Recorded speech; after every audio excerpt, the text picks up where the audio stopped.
I suspected my wife was planning a divorce, so I moved my assets. 2 weeks later, she filed, then backtracked when her plan backfired. My 38M wife, Erica, 36F, and I have been married for 9 years. We met at work. She was sharp, charming, and had this magnetic energy that could light up a room. Everyone loved her. I mean, I fell hard. I was the quiet guy in the IT department who never really knew how to talk to women, but somehow she made it easy. We got married a year and a half after dating. At the time, I thought I had won the goddamn lottery. The first 5 or 6 years were good, at least on the surface. We both worked full-time, no kids, nice house, decent vacations, dinners out. From the outside, we looked like the perfect couple. But inside, something had been shifting for a while. And I was too stupid or too loyal to see it for what it was. It started subtle. Erica got colder. Not in a dramatic, screaming, throwing plates kind of way, just little things. She stopped asking about my day. She stayed glued to her phone, laughing at texts she wouldn't explain. She started getting concerned about my health, my appearance, but it wasn't real concern. It was that fake, cloying, mean girl way of highlighting your flaws while pretending to care. Maybe you should start going to the gym more, babe. You're looking a little tired lately, she said one night over dinner, smiling sweetly while stabbing her salad. It wasn't just the comments either. She got secretive. She changed her phone password. She started having work dinners 3 or 4 nights a week. She was oddly cheerful whenever I told her I'd be stuck late at the office, like she couldn't wait to be home alone. I chalked it up to stress at first, or maybe a rough patch. We'd had them before and always worked through it. But deep down, something gnawed at me.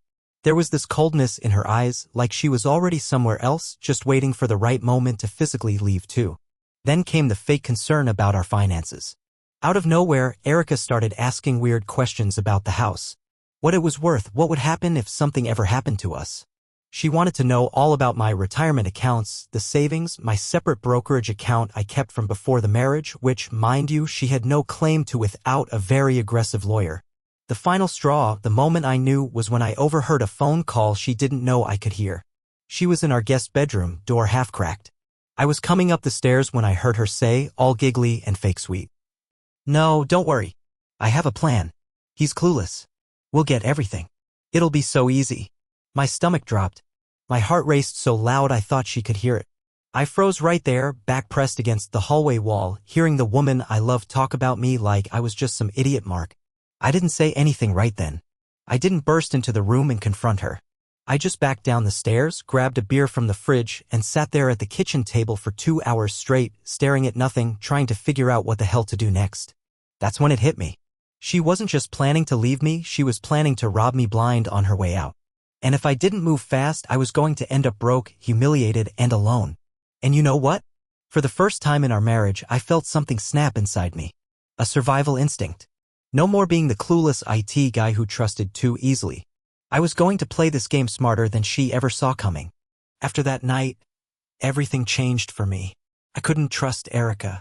I couldn't even look at her without feeling like I was about to be gutted like a deer. But I knew, if I tipped my hand even slightly, she'd just speed up whatever plan she was cooking up. So I played dumb, smiled, kissed her goodbye in the mornings, pretended I didn't know that the woman across the breakfast table was sharpening the knife for my back. First thing I did was call my best friend, Rob. He's a family lawyer, not mine, but he knew exactly the kind of shark I needed. Within 2 days, I was sitting across from this woman named Ms. Holloway. Mid-40s, steel gray hair, ice blue eyes, and the vibe of someone who had ruined lives in court without blinking. Perfect. Ms. Holloway gave it to me straight.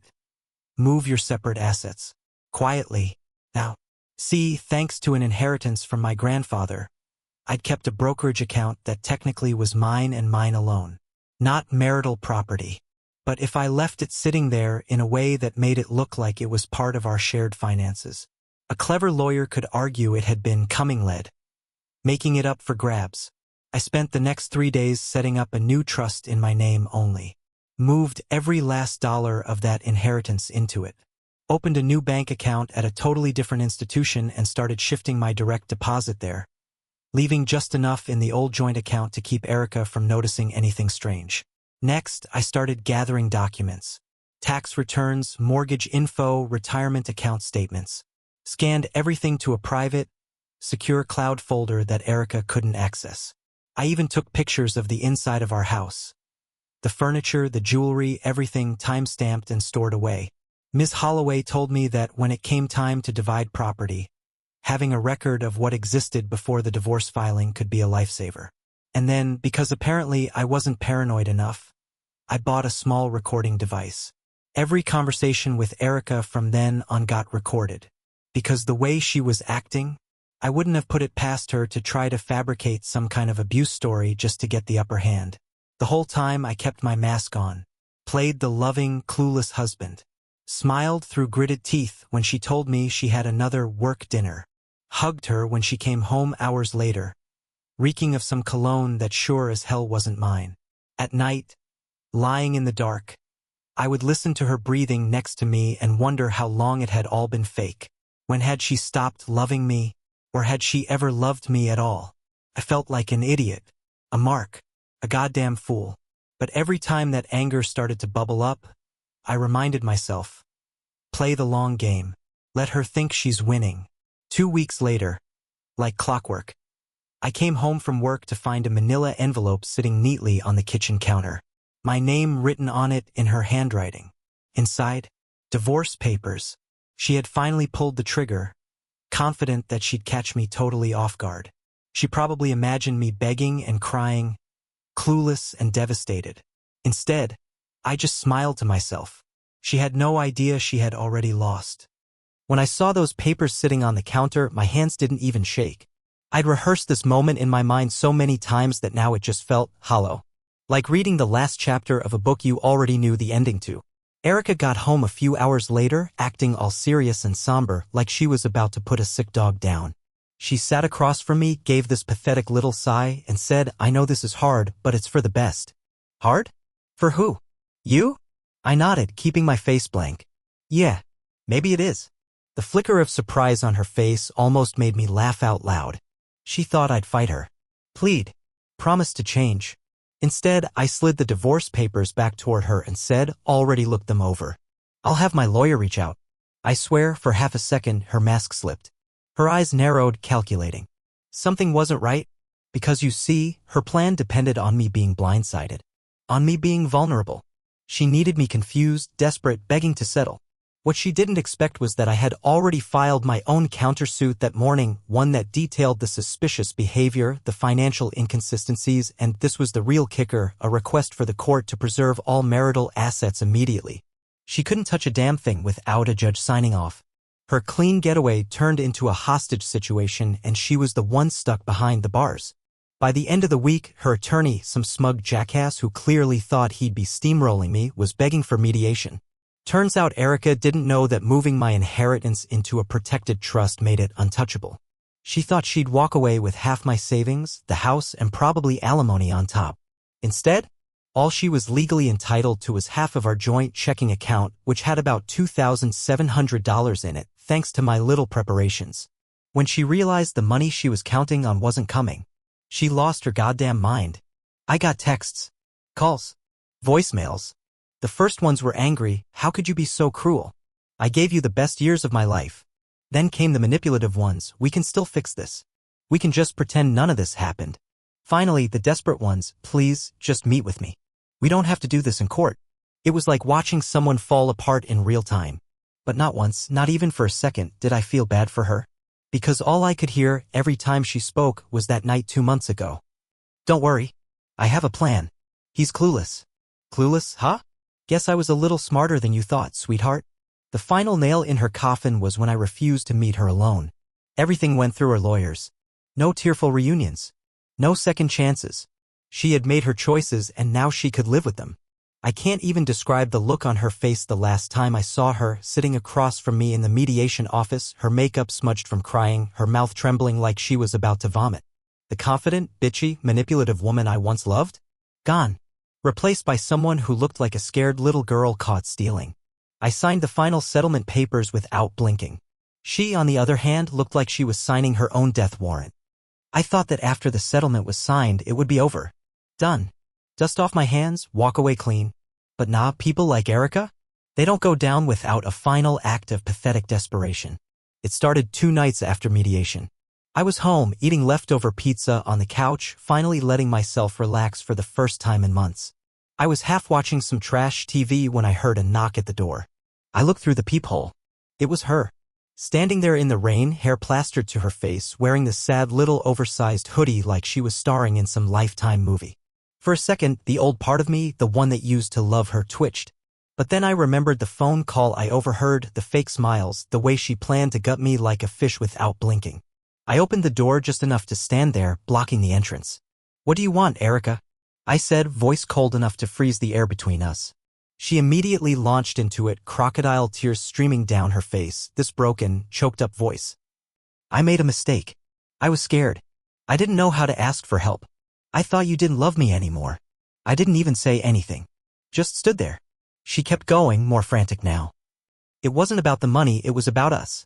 I got bad advice. My friends told me things that weren't true, that you were planning to leave me first. That's why I acted the way I did. Blame the friends." Classic. I finally cut her off. "Erica, stop. You're embarrassing yourself." Her face twisted, that fake innocence slipping away like a mask melting in the rain. Her voice hardened instantly. "Fine. You want to act like I'm the bad guy? After everything I did for you? You're going to regret this." There it was, the real Erica. The one she tried to hide behind all those fake tears. I didn't flinch. "I already regret wasting 9 years of my life on you," I said, voice low. "But at least I won't waste another minute." I closed the door. And locked it. She stood outside for a few minutes, banging on it, alternating between sobbing and screaming that I was throwing everything away. Eventually, she stumbled off into the night, probably realizing she didn't even have a key anymore. The next few days, she escalated like crazy. She posted vague, pitiful shit on Facebook about people showing their true colors. She messaged mutual friends, spinning this story about how I had turned cold and financially manipulated her, LOL. She even tried to call my mom. My MOM, you guys? Like she was going to recruit her to guilt-trip me. Every time I shut it down. Blocked her. Refused to engage. Deleted anyone who tried to bring her bullshit into my life. I was done. The best moment, though, the one that still makes me smile like a lunatic, was when I ran into her by accident at the grocery store about a month later. I almost didn't recognize her. She looked faded. Smaller. Like all that scheming and anger had eaten her from the inside out. Meanwhile, I was standing there, laughing with a friend, looking better than I had in years, wearing new clothes that actually fit, feeling lighter than I had in a decade. When she saw me, she froze. I didn't say a word. Just gave her a polite nod and walked right past her without stopping. She was just another stranger now. You always think when something like this ends, when you finally win, it's gonna feel amazing. Like you're gonna fist pump the sky and shout, "I'm free." But the truth? It's messier than that. After the final court dates were done, after the last message was blocked, after Erica faded into the rearview mirror, I didn't feel victorious. I felt empty. Like someone had hollowed me out. For 9 years, I had been building a life with a person who, at best, saw me as a paycheck and, at worst, saw me as a fool to be played. I wasn't mourning her, not really. I was mourning the idea of her. The person I thought she was. There were nights when I sat in my half-empty living room, staring at the blank TV screen, feeling like an idiot. I replayed every memory, every little moment when maybe she was already lying to me and I was too stupid or too in love to see it. Was the way she held my hand at our wedding real? Was that vacation in Italy when she kissed me under the fireworks real? Was the night we stayed up talking until dawn about our dreams, our future kids, real? I don't know. I'll never know. And that's what killed me the most. For a while, I fell into this weird, robotic routine. Wake up, work, eat garbage, watch TV, sleep, repeat. No dating. No hanging out with friends. Just existing.